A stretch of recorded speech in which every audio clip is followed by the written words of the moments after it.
Ассалаумағалейкум қазақ елі. Мен бүгін жағы Наурыз мейрамы құтты болсын, жаңа жыл құтты болсын, мұсылмандардың жаңа жылы, біздің жаңа жылымыз. Мен бүгін жағы Түркияға болып жатқан оқиға туралы айтайын деп едім. Өзім пікірімді, өз көзқарасымды. Түркия ол бізге бөтен мемлекет емес, ең жақын мемлекет, ниеті таза.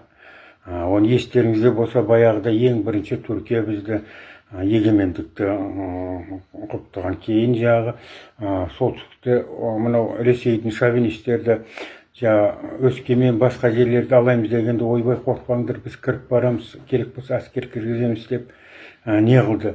Оның үстіне мынау қазір Путин баяғыда кіргізіп қоятын еді.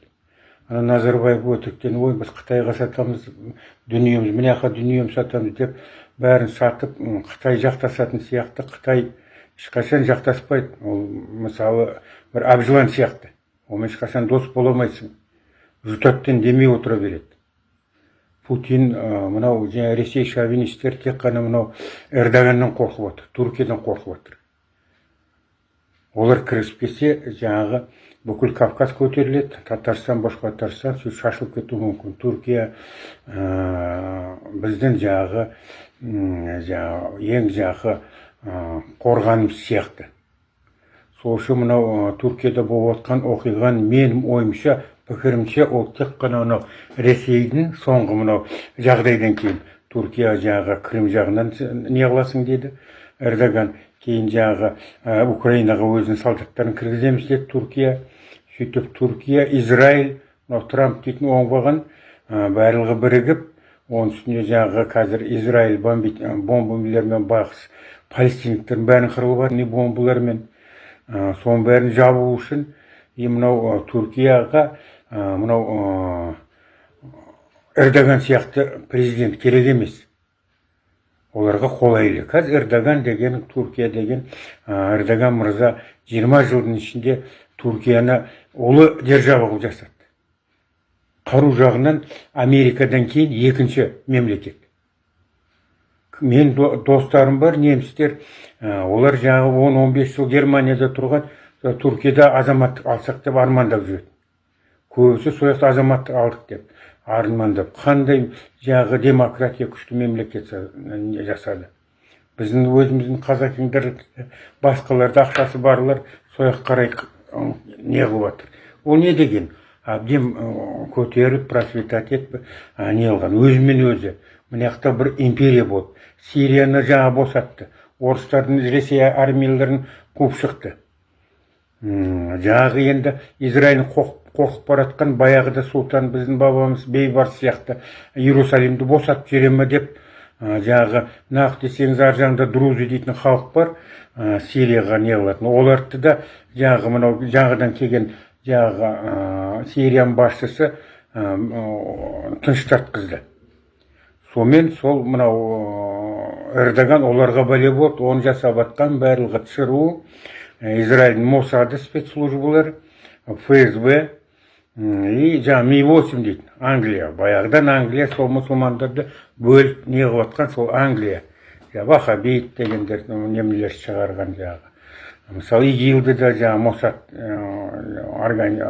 финансирует. Ол не үшін? Мынау қазір имам оғлы дейтін жағы Эрдоган мырзаны диктатор дейді. Қаяқтың диктатор? Диктатор болса, ол кісі, мысалы, өзінің оппонент сияқты біреуді үлкен қаланың мэрін қылып қоя ма? Ол баяғыда буындырып, жағы өлтіріп қоятын жоқ, ол мэр қылып.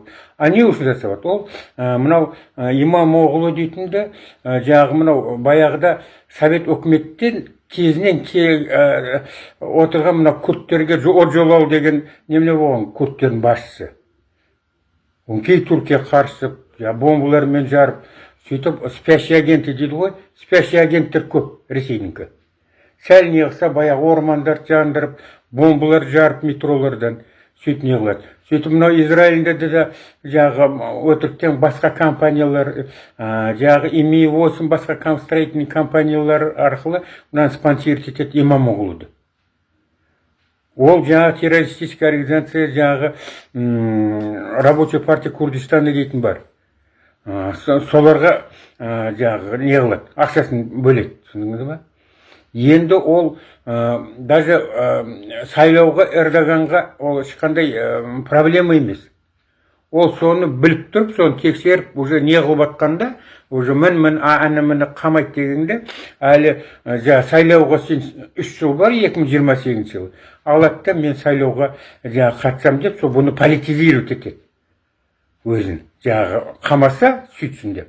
Оның бәрін артында Нетаньяху тұр, Трамп тұр, Путин тұр, Англияда тұр. Түсіндіңіз ба? Оларға бұндай империя, бұндай мемлекет жоқ.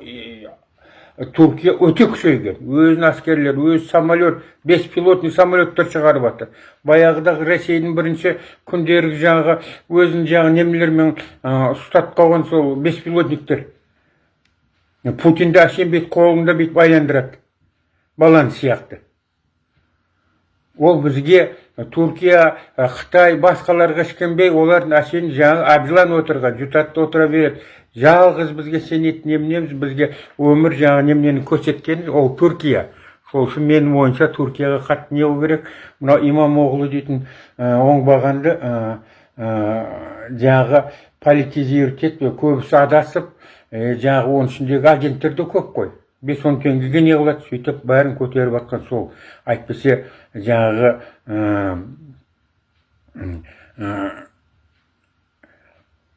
бұндай Эрдоган сияқты империяға не қылып қолға ешкімге бағынбай, ешкімге не қылмайтын президент керек емес оларға. Ел басшысы, қазақша дегенде. Иорданияны құртты. Басқа мынау проеврейскийді қойып қойды. Египетте братья мусульмане дейтінді құртып мынаны қойып қойды. Саудовский Аравия оңбағандар, ар жағындағы эмираттар, олар әшейін хуситтер Палестинаға жақтасып ракетаны жіберсе, сол Саудовский Аравия мұсылман, нағыз мұсылман көкөз. Кейін эмират ұшып бартқан ракетаны атып түсіреді. Солардың бәрін құртып, Саддам Хусейнді күштілерді құртып, Муаммар Каддафиді құртып, енді мынау жалғыз Түркия президенті қат, сол Түркияны құртсақ деп армандайды. Түркияны Эрдоганды құртсақ, Эрдоган мырзаны. Осын бәрі сол үшін істеліп жатыр. Ол айтпесе, ешқандай немнесі жоқ. Байқасаңыздар, мынау Имамоғлу дейді ғой. Имамоғлу өтіріктен арест жасап атқанда, киініп атқанда, өзінің қолынан байқасаңыздар сағат көрініп қалады. Ол сағат білесіздер ме, қанша тұрады екен? Мысалы, коррупционер болмаса, сондай сағат алыла ма? Миллиондаған долларға. Кейін окружениесін бәрі не қылған. Оның бәрін біле тұрып, қазір бұны жабат, не қылады деген екен, политизировать етіп, қасындағы спецслужбын бәрін жасап атқан тірлігі. Енді ойын бәрі, несін бәрі сол. Мынау Путин мен Нетаньяхуны басты бірге қосылғаны, енді бір жағынан Трамп не алғандары, сол Эрдоган уже ашық өзінің политикасын не қылып, уже мына Крымды сен босатасың дегенде қылып, ар жағында Трамп мен Крымды курорт қылам, бүйтем, сөйтем деп, сондайларды бөліп алмақшы.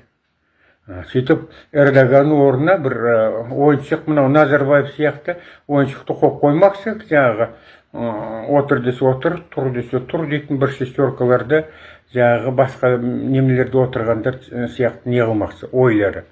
Олар көремейді. Соның артында бір біз енді түрік мемлекеттерінің ішіндегі аңқауымыз ғой, сөйтіне қоса аңқылдап жүгіріп шығып, ойбай, деп митингке шығып, бір кішкентай көп емес адамдар сөйтіп төңкеріс жасамақшы.